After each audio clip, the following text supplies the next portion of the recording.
오늘 하나님이 주시는 말씀은 에베소서 1장 13, 14가 아니고 15절부터 23절까지 말씀입니다. 15절부터 23절까지 말씀 제가 봉독하도록 하겠습니다. 이로 말미암아 주 예수 안에서 너희 믿음과 모든 성도를 향한 사랑을 나도 듣고 내가 기도할 때에 기억하며 너희로 말미암아 감사하기를 그치지 아니하고 우리 주 예수 그리스도의 하나님 영광의 아버지께서 지혜와 계시의 영을 너희에게 주사 하나님을 알게 하시고 너희 마음의 눈을 밝히사 그의 부르심의 소망이 무엇이며 성도 안에서 그 기업의 영광의 풍성함이 무엇이며 그의 힘의 위력으로 역사하심을 따라 믿는 우리에게 베푸신 능력의 지극히 크심이 어떠한 것을 너희로 알게 하시기를 구하노라. 그의 능력이 그리스도 안에서 역사하사 죽은 자들 가운데서 다시 살리시고 하늘에서 자기의 오른편에 앉히사 모든 통치와 권세와 능력과 주권과 이 세상뿐 아니라 오는 세상에 일컫는 모든 이름 위에 뛰어나게 하시고 또 만물을 그의 발 아래에 복종하게 하시고 그를 만물 위에 교회의 머리로 삼으셨느니라. 교회는 그의 몸이니 만물 안에서 만물을 충만하게 하시는 이의 충만함이니라. 아멘. 5월 첫 주는 어린이 주간, 둘째 주는 어버이 주간, 셋째 주는 스승의 주간 이렇게 하는데 뭐 큰 교회는 그렇게 하더라도 우리 교회는 그냥 어린이 주일과 어버이 주일 함께 이렇게 지내려고 합니다. 어버이 주일은 그래서 항상 어버이날이 지난 다음에 꼭 어버이 주간을 맞이하니까 좀 김이 빠졌잖아요. 그래서 여러분 꽃도 달아준 이유가 일주일 동안 달고 계시라고 미리 꽃을 달아드렸습니다. 마음에 안 들면 다른 거로 바꾸시면 돼요. 두 종류니까. 저는 우리 세아가 네가 예쁜 거 하나 달아줘라 그랬더니 자기가 예쁜 거 골라서 달아준 거예요. 감사합니다. 그래서 다음 주에는 우리 교회 또 설립 주간이기 때문에 오늘 어린이 주일과 어버이 주일을 함께 이렇게 보내게 됩니다. 그렇지만 또 설교는 진도를 나가야 되기 때문에 계속 에베소서를 여러분에게 말씀을 전하도록 하겠습니다. 여러분 그 바울은 에베소 교회에 편지를 쓰면서 첫 내용이 우리를 구원하신 성부 하나님과 성자 하나님과 성령 하나님 삼위일체 하나님을 찬양하라는 것으로 시작을 합니다. 하나님의 어떤 분이시기에 찬양하라고 설명하고 있냐 하면 우리를 구원하시기 위하여 하나님은 자기의 독생자 예수를 이 땅에 보내서 죽게 하셨습니다. 우리를 사랑하시기 때문에 그러한 일을 하신 것이죠. 그 하나님을 찬양하라고 합니다. 하나님은 또 하나님이신 외아들 예수님이 이 땅에 오셔서 우리를 위하여 십자가에 못 박혀 돌아가셨습니다. 왜 그렇습니까? 아버지의 뜻을 순종하기 위해서 그렇게 하셨습니다. 그래서 그 예수님을 찬양하라고 합니다. 또 성령 하나님을 찬양하라고 합니다. 이유는 무엇입니까? 우리를 위해 죽으신 예수님이 하나님의 아들이심과 그가 죄 없으심을 우리에게 보증하기 위해서, 그래서 부활하셨다는 사실과 그의 십자가의 죽음으로 우리가 구원받았다는 사실을 보증해 주신 성령 하나님을 찬양하라고 하십니다. 이것이 3절에서 14절까지의 말씀이죠. 지난주까지의 말씀입니다. 그리고 나서 오늘 15절부터 23절은 바울이 에베소 교회를 향하여 기도하는 내용이에요. 오늘 본문이죠. 하나님 앞에 이 에베소 교회를 위해서 기도하는 내용입니다. 여러분, 제가 지난주까지 여러분에게 몇 차례에 걸쳐서 말씀드렸죠. 에베소 교회는 바울이 떠난 뒤에 어떠한 문제점들이 있었습니까? 첫째, 이방인 교회와 유대인 교회의 다툼이에요. 이 이방인 교회와 유대인 교회의 교인들이 어떠한 일이 있었냐면 갈등이 생겼죠. 갈등이 다툼이 되었고 다툼이 분열이 되었어요. 그래서 이 두 교회가 쪼개져서 서로 비난하고 있는 상황입니다. 둘째는 뭡니까? 거짓 교사. 이단들이 들어와서 교회의 잘못된 가르침을 주고 있습니다. 여러분, 이 당시에는 지금보다 더 심했어요. 왜냐하면 지금은 우리가 성경이라는 것이 있어서 이 성경이 우리의 기초가 되어주는데, 이 당시에는 성경이라는 것이 아직 형성되기 전이니까 이들은 자기 생각에 옳은 대로 모든 것을 가르치고 지도를 함으로써 사람들이 잘못 인식하게 되는 것이죠. 그러니까 이때 큰 문제 중에 하나가 거짓 교사들, 또 이단들이 큰 문제거리가 되었다는 것이죠. 셋째는 무엇입니까? 에베소 지역은 음란한 도시예요. 음란한 도시. 그래서 성도들은 그 음란한 도시에서 타락하지 않고 믿음을 지켜야 하는 상황임에도 불구하고 여전히 음란한 죄 가운데 있는 것들입니다. 이러한 문제점들이 있습니다. 그러면 여러분, 지금 바울이 에베소 교회를 향하여 뭘 하고 있다고요? 기도를 하고 있습니다. 하나님께 찬양하고 예수님께 찬양하고 성령님께 찬양하고 그 다음에 이들을 위하여 기도하면 어떤 기도를 해야 되겠습니까? 예를 들어서 라오스에 있는 선교사로부터 연락이 왔어요. 예를 드는 거예요. 어떤 소식이 왔냐 하면 우리가 기도하고 있는 렁쨍 교회가 문제가 일어났어요. 여기 여러분, 그 라오스는 부족이 있어요. 라오스족, 라오족이라 그러죠. 라오족, 몽족, 뭐 끄무족, 무슨 족, 그 소수민족들이 상당히 많아요. 근데 우리 렁쨍 교회는 끄무족 중심으로 처음에 시작한 교회가 몽족이 오면서 몽족 교회를 이렇게 분리해갖고 서로 잘 하고 있는데, 이제 만약에 이런 소식이 들린다면 두 교회가 몽족과 끄무족이 싸워서 교회가 쪼개지고 분열되고 서로 비난하고 있다. 기도해달라. 또 정부로부터 기독교인들을 박해로 교인들이 교회를 떠나고 있다. 기도해달라. 사람들은 여전히 교회에 나오지만 그들은 여러분 끄무족이나 몽족이나 라오족이 라오스 사람들은 약간 샤머니즘을 믿는 신앙들이 많아요. 그래서 뭐 그런 우리의 옛날의 그러한 문화들이 아직 그것과 같은 문화들이 많이 남아 있습니다. 그런데 교회에 와서 예수를 믿고 변화받아 살아야 됨에도 불구하고 여전히 그들 안에는 뭐가 있습니까? 샤머니즘적인 문화들이 남아 있고, 우리나라 옛날에 교회에 나오지만 집에서는 제사 지내고 점치러 다니고 하는 것과 똑같은 그들의 문화가 교회 안에 남아 있다면 문제가 되잖아요. 그것을 위해서 기도해 달라라고 연락 오면은 여러분은 어떻게 그들을 위해서 기도하겠습니까? 어떻게 기도하겠어요? 그것을 위해 기도해야죠. 쪼개진 교회가 다시 합쳐지도록, 서로 비난하는데 비난하지 않도록 기도하고, 빨리 정부가 이들을 박해해서 이들이 교회를 떠나는 것을 막게 하기 위해서 정부의 박해가 빨리 끝나게 되기를 위하여 기도를 하고, 또 교회 안에서 나오는 이 샤머니즘적인 문화가 빨리 끝나서 온전한 그리스도인이 될 수 있도록 우리는 기도하겠죠. 그것이 정상이잖아요. 그 정상이잖아요. 그 문제점을 지적하고 그 문제점에 대하여 기도하는 것이 당연한 것입니다. 이것이 상식적인 기도입니다.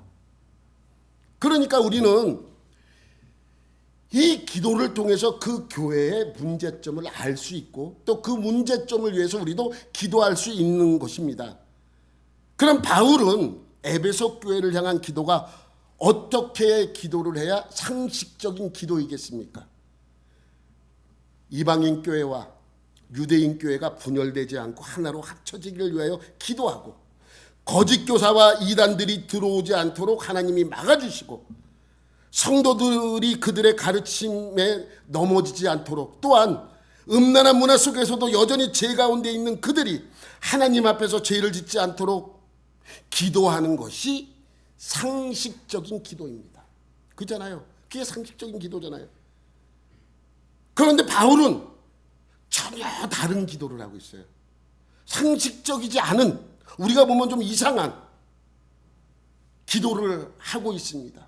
그러면 바울이 어떤 부분을 위해서 기도했나? 오늘 본문을 통해서 바울이 기도한 내용은 네 가지예요. 네 가지. 10절부터 19절 시작. 우리 주 예수 그리스도의 하나님 영광의 아버지께서 지혜와 계시의 영을 너희에게 주사 하나님을 알게 하시고 너희 마음의 눈을 밝히사 그의 부르심의 소망이 무엇이며 성도 안에서 그 기업의 영광의 풍성함이 무엇이며 그의 힘의 위력으로 역사하심을 따라 믿는 우리에게 베푸신 능력이 지극히 크심이 어떠한 것을 너희로 알게 하시기를 구하노라. 네 가지인지 여러분 뭔지 아세요? 넘기면 나와요. 넘기면 첫 번째가 하나님을 알게 해달라는 내용. 두 번째는 뭐예요? 그의 부르심의 소망이 무엇인지 알게 해달라는 것입니다. 세 번째, 그 기업의 영광의 풍성함이 무엇인지 알게 해달라는 것입니다. 네 번째, 믿는 우리에게 베푸신 능력의 지극히 크심이 어떠한 것을 너희로 알게 하기를 위하여 기도하고 있는 것입니다. 이걸 좀 이렇게 여러분이 구분하기 쉽게 따로 뽑아서 네 가지를 이렇게 분리해 놨어요. 여러분, 이 바울이 기도한 이 내용을 보면 지금 그들이 당한 문제점과는 전혀 다른, 그러니까 이 기도 제목만 보면 어떻게 보면 에베소 교회는 전혀 문제가 없는 것처럼 보이기도 합니다. 그렇죠? 전혀 문제가 없잖아요. 이러한 문제가 있는 교회에 이러한 문제를 위하여 기도를 하는데 이러한 문제에 대해서는 어떠한 언급도 하지 않습니다. 예? 지금 이들이 당한 고난, 고통, 분열되어 있는 것을 어떠한 경우도 설명하지 않고 또 이단들이 들어와서 이들을 미혹하는 그 내용도 없습니다. 또한 여전히 그들이 죄 가운데 살고 있는 그러한 내용들도 여기에는 언급되지 않습니다. 왜일까요? 왜 그렇습니까? 분명히 문제가 있으면 그 문제를 위해 기도해야 되죠. 근데 그 문제에 대해서는 어떠한 언급도 하지 않아요. 여러분, 왜냐 하면 사도 바울에게 들린 에베소 교회의 문제는 단지 증상이기 때문입니다. 증상. 여러분, 증상을 없앤다고 문제가 해결되지 않습니다. 문제를 해결하려면 근본적인 원인을 해결해야 하는 것이죠. 여러분, 당뇨를 앓고 있는 사람이 치료를 안 하고 오래되면 어떻게 됩니까? 발가락이 썩기 시작해요. 발가락이 썩는다고 항생제 먹고 또 항생제 바르고 하면 순간적으로는 좋아질 수 있죠. 근데 또 그것이 금방 재발하겠죠. 그러면 발가락의 염증을 없애려면 어떻게 해야 됩니까? 당뇨부터 치료를 해야죠. 원인을 치료해야 발가락의 염증이 차차 없어지는 것입니다. 바울은 알았어요. 당장 당면한 그런 문제를 해결해도 금방 또 문제가 생긴다는 것을 알고 있었습니다. 그래서 바울은 왜 싸우는지, 왜 분열되었는지, 왜 이단이 들어와 판을 치는지, 왜 이들은 여전히 세상 문화 속에서 죄 가운데 빠져 살고 있는지 근본적인 문제를 해결하기를 원했던 것입니다. 그래서 그 근본적인 문제의 원인을 건들고 있는 것이죠. 이것이 사도 바울의 기도의 내용입니다. 여러분, 성경을 보면 구약 성경도 그렇고 신약 성경도 그렇고 많은 믿음의 성도들이 하나님 앞에 기도하는 내용들이 많이 있어요. 그런데 이 기도문을 많은 학자들이 가장 최고의 기도문으로 여깁니다. 왜 그런지 아세요? 더 믿음의 사람들, 더 많은 사람들이 하나님 앞에 기도하는 내용은 성경에 많이 기록되어 있어요. 그래서 성경에 나오는 기도문 중에서 주기도문과 예수님이 하나님 앞에 기도한 내용을 빼버리면 이 기도가 가장 위대한 기도라고 많은 학자들이 이야기를 합니다. 이유가 뭔지 아세요, 여러분? 이 기도문에는 우리가 하는 기도, 기독교인들이 하나님 앞에 하는 이 기도가 다른 우상들에게 또 미신에게 하는 기도와 무엇이 다른가를 보여주는 기도이기 때문입니다. 여러분, 우리 자녀가 대학을 가야 돼요. 그러면 좋은 대학 붙일 수 있도록 시험 성적 잘 나올 수 있도록 여러분 하나님 앞에 기도하잖아요.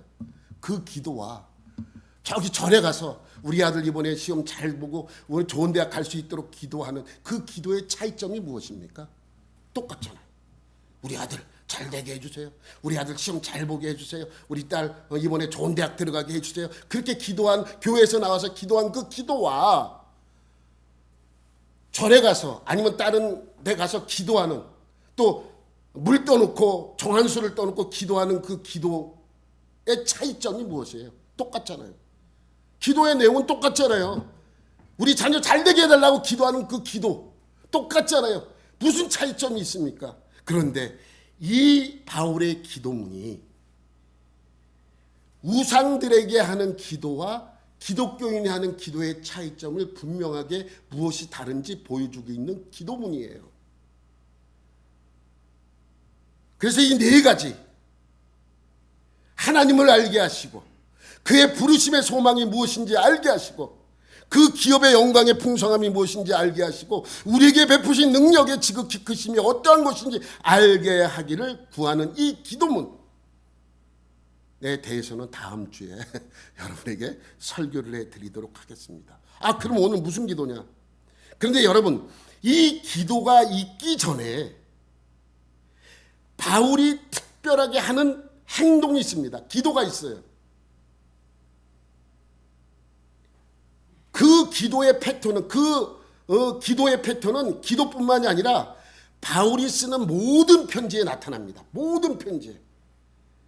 로마 교회에도, 고린도 교회에도, 빌립보 교회에도, 골로새 교회에도, 데살로니가 교회에도 그 패턴은 여전히 공식적인 것처럼, 어떠한 수학 공식처럼 모든 바울이 쓴 편지에 먼저 기록이 되어 있어요. 어떠한 패턴 같이, 어떠한 공식적인 것처럼 항상 빼어놓지 않고 먼저 하는 것이 있습니다. 무엇인지 아세요, 여러분? 네, 오늘 본문 15절 16절 말씀이에요.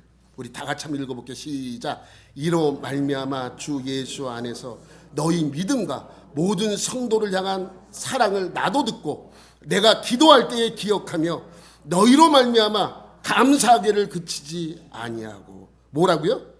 감사. 그러면 여러분이 감사를 아십니까? 감사를 아세요? 여러분을 무시해서 그런 게 아니에요. 감사 모르는 분 없죠? 다 알죠, 감사. 감사 모르는 분이 어디 있어요? 교회 오면 감사 헌금하라고 봉투가 따로 마련할 정도로 감사 모르는 사람 없잖아요. 여러분을 무시해서 물어보는 것이 아니라 본문에서 말하는 여기 이 감사, 그러니까 어떠한 의미의 감사인지 이 의미를 알고 있느냐라는 것입니다. 여러분, 우리가 알고 있는 감사는 어떤 감사입니까? 어떤 원인으로부터 오는 감사예요. 여러분, 어느 교회를 갔더니 감사헌금 목록이 10몇 가지예요. 10몇 가지. 대학 붙은 거 감사헌금, 무슨 우리 자녀 대학 붙은 거 감사, 집 사면 집 사는 거, 집 구입 감사헌금, 내가 지금도 기억도 못하는 헌금 봉투가 10몇 개가 있는 거예요. 야, 이 목사님은 대단하다. 성도들이 여러분 집 살 때 감사하고, 우리 아들 잘 돼서 직장 잘 들어가면 감사하고, 그러니까 그 감사헌금 봉투가 많이 있죠. 이러한 것은 뭐냐면 원인으로부터의 감사예요. 우리 기도하잖아요. 일용할 양식을 주셔서 감사합니다. 아들 주셔서 감사합니다. 예쁜 딸 주셔서 감사합니다. 대학 붙어서 감사합니다. 좋은 직장 주셔서 감사합니다. 집을 사게 해주셔서 감사합니다. 병 나아서 감사합니다. 지금 지켜주심을 감사합니다. 그러한 등등등의 감사가 있습니다. 우리가 알고 있는 대부분의 감사는 이런 감사입니다. 원인으로부터의 감사. 근데 바울이 우리에게 아까 선포한 말씀의 감사는 조금 다릅니다. 그렇다고 그런 감사가 틀린 감사는 아니에요. 그것도 온전한 감사죠. 근데 바울의 감사는 좀 다른 각도에서의 감사를 우리에게 설명하고 있는 것이죠. 바울의 감사는 원인으로부터의 감사가 아니에요. 원인으로부터의 감사가 아닙니다. 그러면 바울이 이러한 감사를 하게 된 이유가 무엇인가요? 예수님께 배웠기 때문입니다. 여러분, 예수님이 항상 했던 감사가 좀 특이해요. 여러분, 성경에 보면 어느 날 마르다와 마리아가 예수님에게 사람을 보냅니다. 예수님에게 사람을 보내서 그녀들의 오라비인 나사로가 많이 아프다는 소식을 전하는 게 성경에 나옵니다. 예수님은 그 소식을 듣고 나사로는 죽을 병이 아니야, 하나님께 영광을 돌릴 병이야 라고 하시면서 빨리 가지 않고 이틀을 더 거기서 머뭅니다. 이미 죽었어요. 그리고 나서 예수님은 나사로가 있는 곳으로 베다니로 갑니다. 갔더니 이미 죽은 지 나흘이나 지났어요. 그리고 장례식을 이미 치렀어요. 그래서 나사로는 지금 어디 있어요? 무덤 안에 있어요. 무덤 안에. 장례까지 다 치러서 무덤에 넣어서 장사를 이미 다 마친 상황입니다. 예수님께서는 그때 오신 거예요.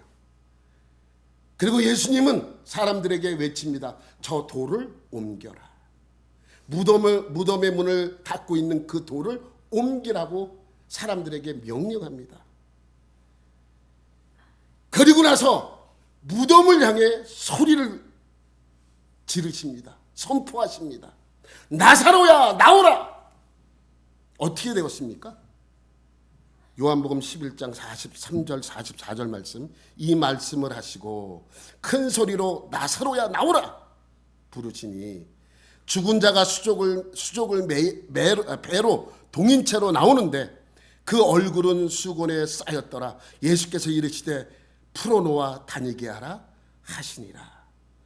예수님께서 명령으로 죽었고 썩고 있던 나사로를 불러내셨습니다. 그랬더니 죽었던 나사로가 벌떡 일어나 살아서 움직이는 거 아니겠습니까? 여러분, 지금까지 이러한 일은 있지 않았습니다. 이러한 일은 있을 수도 없는 일입니다. 이렇게 될 것이라는 상상조차 할 수 없는 일입니다. 죽은 지 이미 하루도 아니고 이틀도 아니고 3일도 아니고 4일이 지났을 때입니다. 시체는 썩고 있었습니다. 그런데 이적이 일어났죠. 이런 이적을 행하시기 전에 예수님이 하신 일이 있습니다. 무엇이겠습니까? 감사요, 감사. 근데 감사를 하는데 좀 특이해요. 41절만 한번 볼게요. 41절 시작. 돌을 옮겨 놓으니 예수께서 눈을 들어 우러러 보시고 이르시되 아버지여, 내 말을 들으신 것을 감사하나이다. 시제가 언제예요? 과거예요. 이미 일어난 일이에요. 아니, 죽어서 지금 나사로가 저 무덤 안에 있는데 하나님께 감사해. 예수님이 감사하는데 일어날 것을 감사드립니다 하지 않아요. 에? 내가 기도하면 이 기도를 들어주실 것을 감사드립니다 하지 않아요. 이미 이 말씀만 보면 이미 뭐예요? 살아난 거예요. 살아나서 있는 거예요. 죽어 있는데. 시제가 과거예요. 내 말을 들으신 것을 감사하나이다. 돌을 옮겨 놓았을 때는 이미 나사로가 살아난 게 아니에요. 돌을 옮겨 놓았을 때 살아난 게 아니잖아요. 이미 죽었고 죽어 있는 상태잖아요. 아직 살리기 전이잖아요. 그런데 예수님께서 뭐라고 기도합니까? 내 말을 들으신 것을 감사합니다.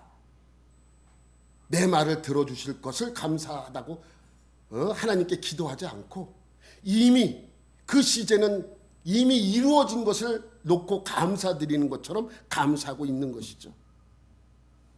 이게 예수님의 기도의 습관이에요. 여러분, 우리의 상식대로 감사하려면 나사로가 살아난 뒤에 하나님 나사로가 살아나게 해주심을 감사드립니다. 이렇게 해야 되잖아요.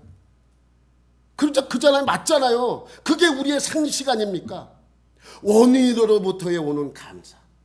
나사로가 살아난 것에 대한 감사. 우리가 집을 산 것에 대한 감사. 내가 건강해진 것에 감사. 뭐에 대한 감사. 원인으로부터의 감사를 우리는 하나님께 드립니다. 그러면 예수님이 이때만 그렇게 하시는 아닙니다. 다른 곳에서도 그렇게 하신 내용들이 나옵니다. 여러분 요한복음 6장에 보면 오병이어의 이적의 사건이 나옵니다. 예수님이 갈릴리에 계실 때 물고기 2마리와 보리떡 5개로 5,000명을 먹인 사건입니다. 오병이어의 이적은 마태, 마가, 누가, 요한에 전부 기록된 사건이에요. 엄청난 사건이죠. 장정만 5,000명이니까 아이들과 여자까지 합치면 여러분 몇 명 되겠습니까? 15,000명, 2만 명이 되는 그러한 숫자 아닙니까?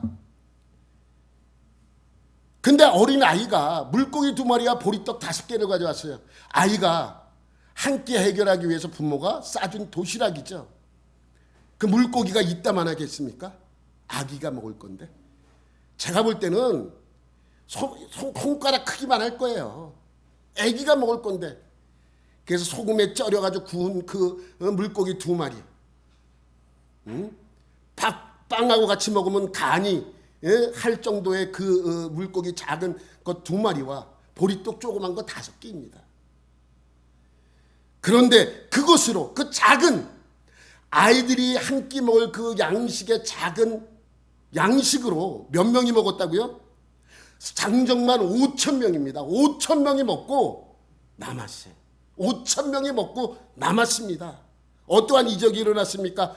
12절 13절에 나옵니다. 그들이 배부른 후에 예수께서 제자들에게 이르시되 남은 조각을 거두어 버리는 것이 없게 하라 하심으로 이에 거두니 보리떡 5개로 먹고 남은 조각이 12바구니에 찼더라.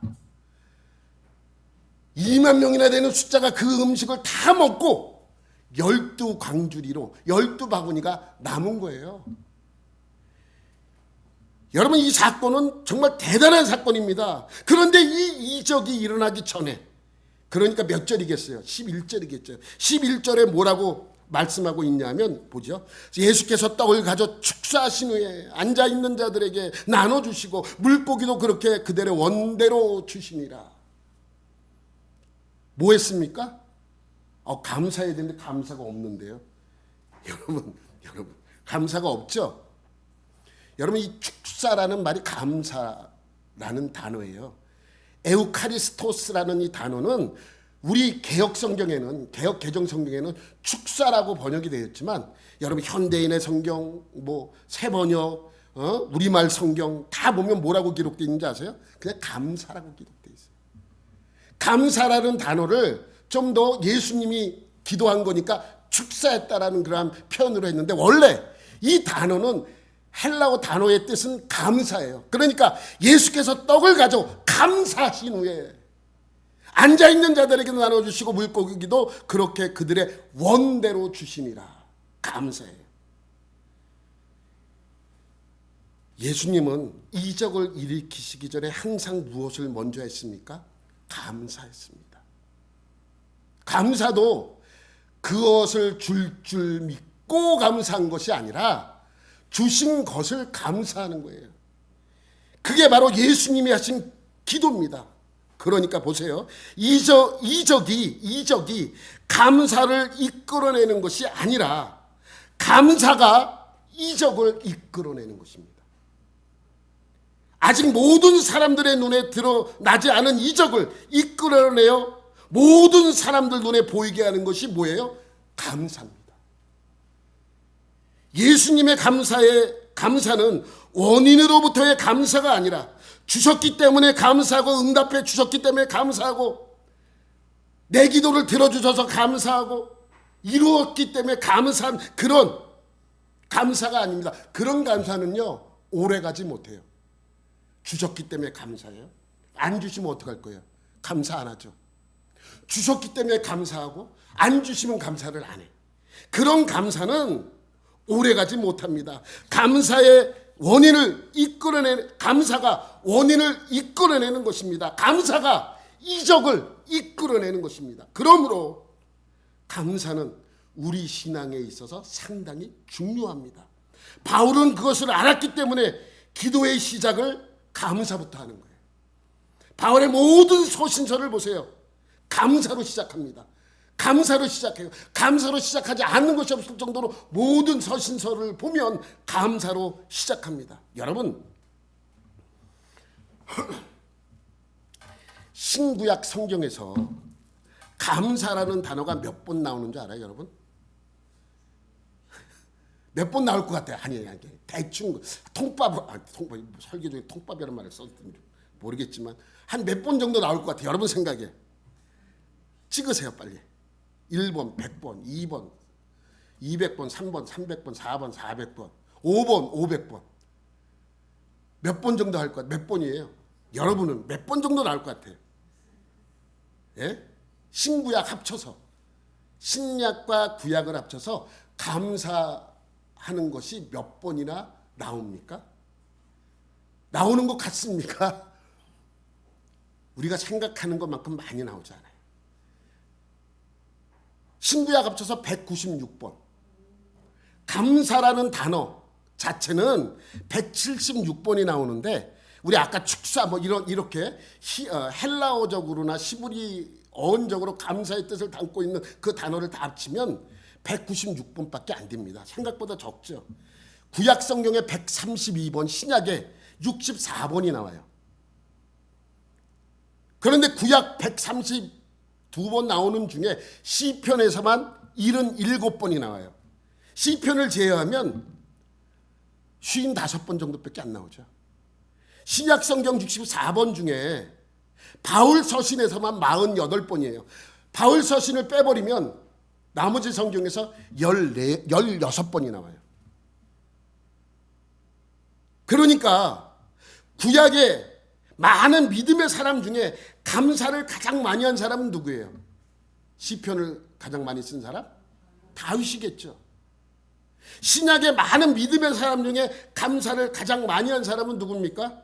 바울이죠. 구약의 다윗과 신약의 바울이 가장 많이 감사를 했다면 적어도 감사는 원인으로부터 얻어지는 것이 아니라는 것입니다. 감사는 환경의 열매가 아니라는 것이죠. 여러분 그렇게 따지겠죠. 무슨 소리냐? 다윗은 왕까지 했지 않느냐? 얼마나 위대하냐? 그 감사하지 않았느냐? 아니죠. 보세요. 다윗은 사무엘로부터 기름 부음을 받고 얼마 뒤 골리앗을 쓰러뜨립니다. 그때부터 영광이 시작됐습니까? 아닙니다. 고난의 시작입니다. 약 15년 가까이를 사울 왕의 칼을 피해서 도망다녔어요. 도망다니다 더 이상 도망갈 데가 없으니까 어떻게 합니까? 블레셋으로 도망가는 거예요. 블레셋으로 도망가면 죽을지도 모르는데 모험을 하는 거예요.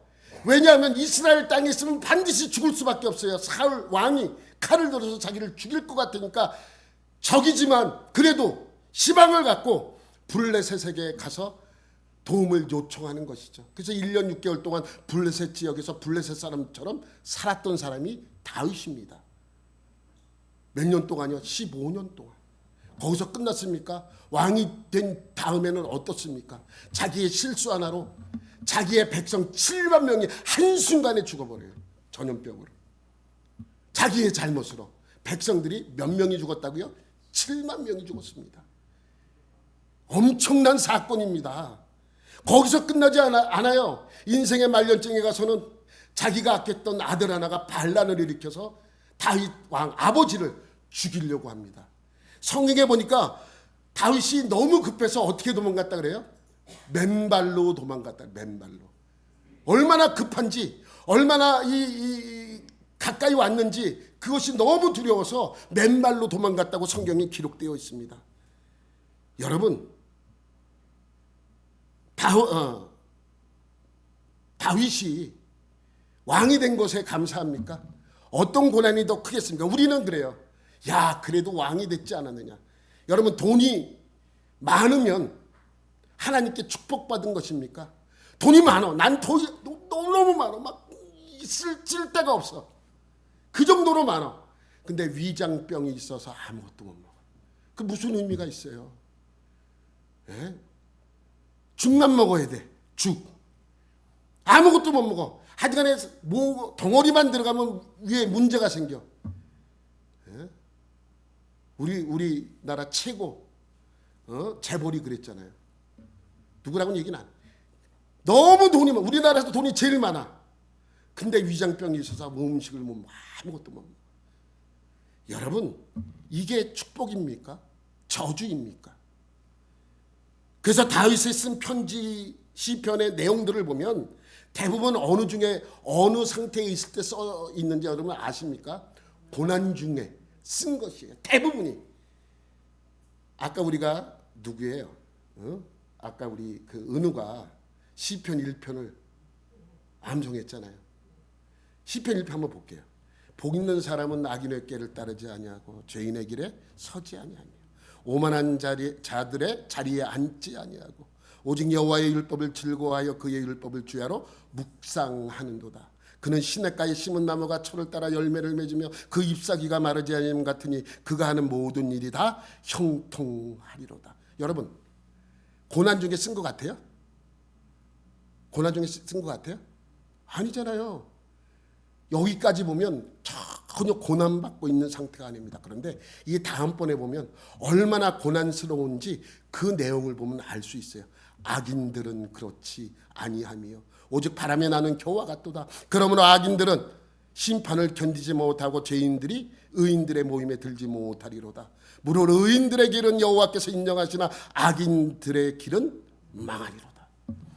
자기가 강한 이 하나님 말씀 온전히 지키고 나갔는데 악인들은 여전히 나를 죽이려고 합니다. 그 고난 중에 피하고 또 피하고 또 피하는데도 너무나도 힘듭니다. 그런 중에 하나님께 기도하는 내용이 이 시편 1편입니다. 마치 처음에 보면 전혀 고난받고 있는 상태가 아닌 것처럼 보이지만 후반부로 가면 얼마나 그가 고통받고 있는 상황인지 이 내용을 보면 알 수 있죠. 마찬가지입니다. 바울도 한번 보십시오.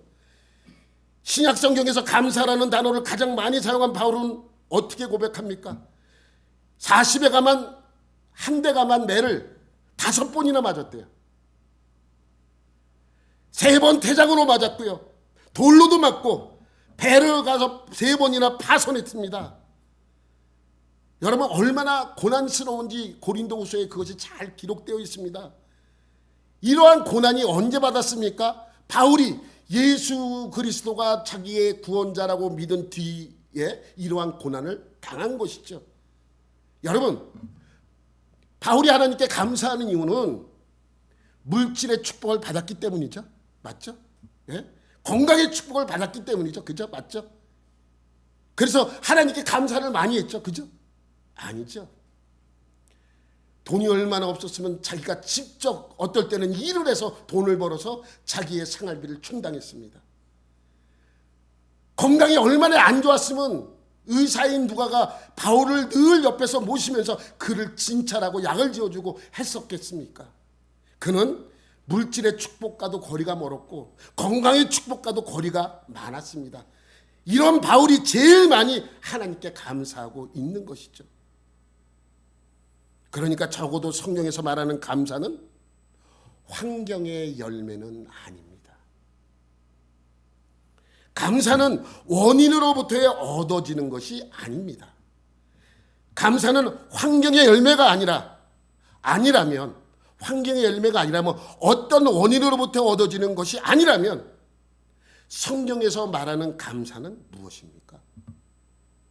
그것이 성경에서 말하는 감사가 아니라면 어떠한 환경의 열매가 아니라면 성경에서 말하는 감사는 어떤 감사이겠습니까?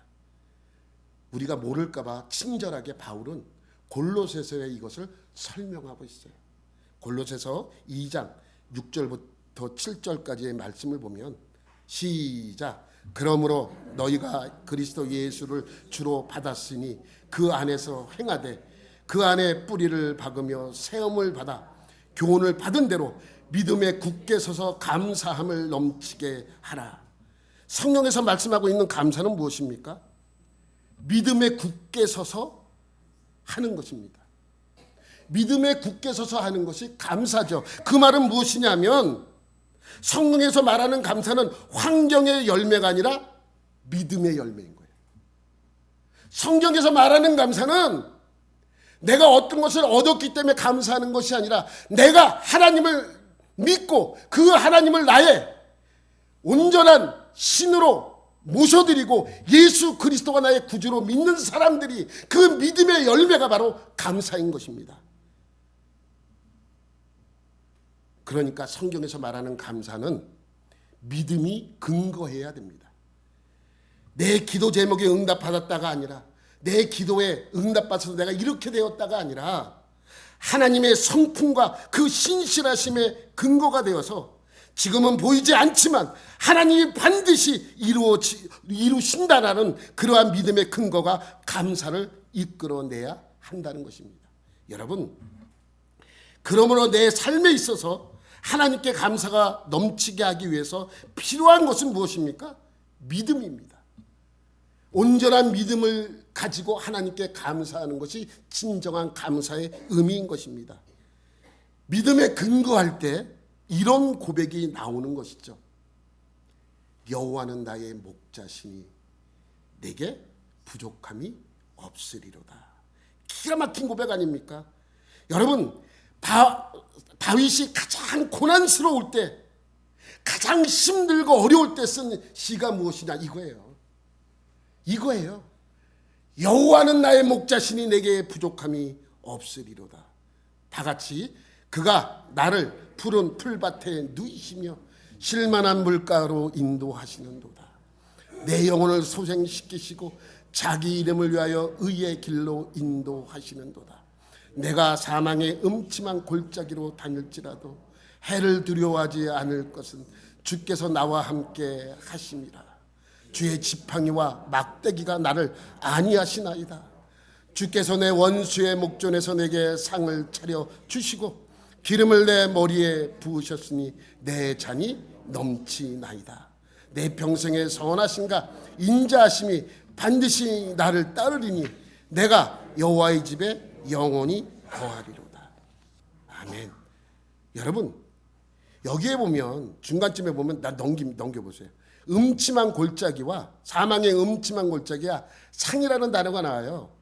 사망의 음침한 골짜기라는 것은 무슨 뜻이냐면 헬라어로 짤마웨트라고 하는 것, 히브리어로 짤마웨트라고 하는 것인데 한 치 앞도 보이지 않는 거예요. 근데 여러분, 우리 형편으로 이러한 말을 잘 이해를 못해요. 여러분, 전기가 없던 시대에는,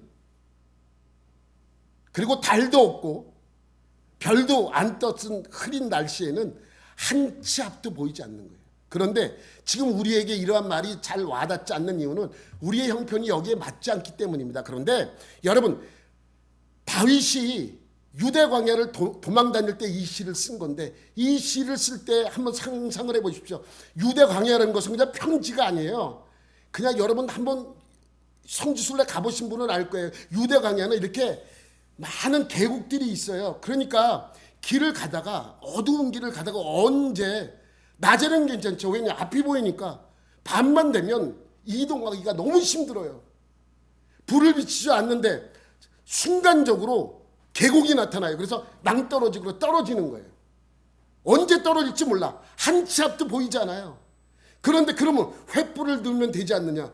횃불을 드는 순간 누구에게 발각됩니까? 사울에게 발각. 언제 죽을지 몰라요. 그냥 도망 다닐 때도 횃불을 들지 못합니다. 어두운 상태로 밤에 도망 다녀야 됩니다. 그때 자기가 발만 잘못 뒤지면 어느 순간에 계곡으로 떨어질지 몰라요. 골짜기로 떨어질지 몰라요. 이 사망의 음침함이라는 단어는 한 치 앞도 보이지 않는 그 순간에 잘못 다리를 뻗었을 때 그 골짜기로 떨어질 수 있다는 것이죠. 그러한 단어예요. 이 단어는 이 시편 23편은 평안할 때 쓴 게 아니라 가장 고난스러울 때 쓴 거예요. 내 원수의 목전에서 내게 상을, 예전 성경에는 베푸시고라고 했는데 이 우리 개역개정은 상을 차려주시고, 이 상이 뭔지 아세요, 여러분? 여러분 상 받을 때 상이 아니에요. 밥상이에요, 밥상. 그래서 다른 성경에 보면 식탁이라는 번역해 놓은 것이 많아요. 식탁. 그러니까 내게 식탁을 먹을 밥상을 차려준 거예요. 근데 우리 상이라 그러니까 마치 무슨 상을 받아, 아니죠. 근데 여러분 보세요. 원수 앞에서 뭘 차려준다는 거예요? 밥상을 차려준다는. 여러분 원수가 앞에 있는데 날 죽이려고 하는 사람이 있는데 그 앞에서 내가 밥을 먹을 수 있겠습니까? 근데 하나님이 함께 해주시면 내가 그 밥도 먹을 수 있다는 거예요. 여러분 이것은 엄청난 신앙 고백입니다. 이 시편 23편을 해석하기 위해서 핵심적인 구절이 있어요. 몇 절인지 아세요? 핵심적인 구절. 이거를 이해를 해야 그 다음 게 다 이해가 됩니다. 그게 1절이에요. 이 시편 23편을 해석하기 위해서는 1절 말씀 뭐예요? 여호와는 나의 목자다라는 고백입니다. 이 고백이 있어야 그 다음 절이 모두 다 해석이 되는 거예요. 여러분 우리 신앙의 고백은 하나님이 나의 목자가 되어주실 때 이 신앙이 고백되어질 수 있는 것이죠. 진짜 감사는 환경의 열매로 주어지는 것이 아닙니다. 진짜 감사는 원인으로부터 얻어지는 것이 아니라 믿음의 열매로 얻어질 때 우리가 그 고백을 할 수 있는 것이죠. 여러분